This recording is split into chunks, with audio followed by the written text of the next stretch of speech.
Broadcasting from Studio 300, you're watching Poly Playbook.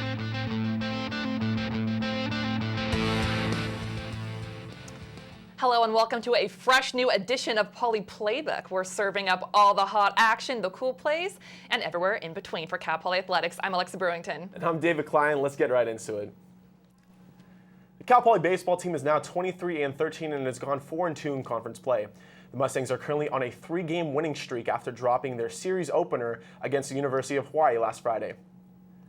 Junior first baseman Brett Barbier and freshman infielder Kyle Marincons currently lead the Mustangs with batting averages of .384 and .321 respectively. Marincons says that offense is one of the Mustangs' main strengths. We're doing a lot of team hitting, so when you step up and it's your time to get a big team hit, I think we've been doing a really good job with that. The fact that lately we've been doing that has made us a really competitive team. After a 7-1 win against Fresno State on Tuesday night, the Mustangs welcome in top seed rivals UC Santa Barbara to Baggett Stadium this weekend. First pitches are set for 6 p.m. on both Friday and Saturday and 1 p.m. on Sunday. Cal Poly softball is enjoying its longest homestand in years, opening an 8-game stretch versus California in a 12 noon doubleheader on Tuesday, April 21st.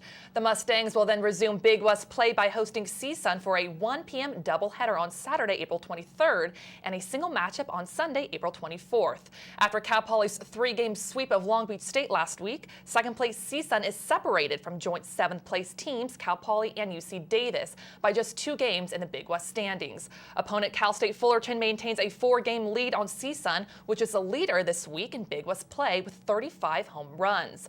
Coca-Cola Cal Poly Student Athlete of the Week sophomore pitcher Lindsey Chalmers was a key player in the Mustangs' success last week against the 49ers. Cal Poly needs just one more big win to record the program's 200th.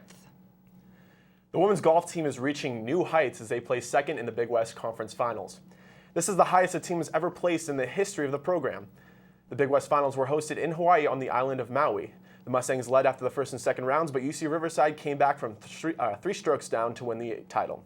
The NCAA Women's Golf Championship is scheduled for late May in Eugene, Oregon. Well, the blue-green rivalry is in full swing this weekend for men's tennis, and a season title is on the line.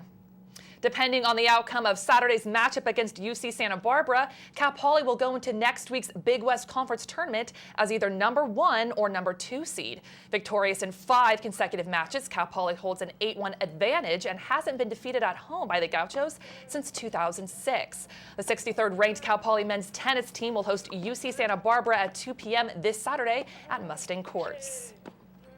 And Cal Poly track and field finished a week of 3 separate meets by competing at the Beach Invitational on Saturday.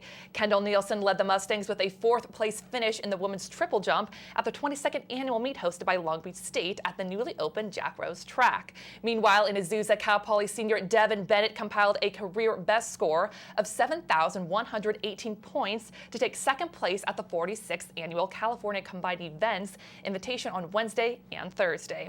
He was named Big West Conference Men's Field Athlete of the Week on Tuesday following a 3rd 7,000-point performance of his decathlon career. The Mustangs will head to Clovis for the 2nd time this season, visiting Veterans Memorial Stadium for the Bulldog Invitational, 12:30 p.m. on Saturday, April 23rd. A familiar face in the men's soccer family is up for a big individual accolade. Head coach Steve Sampson has been nominated for the U.S. National Soccer Hall of Fame.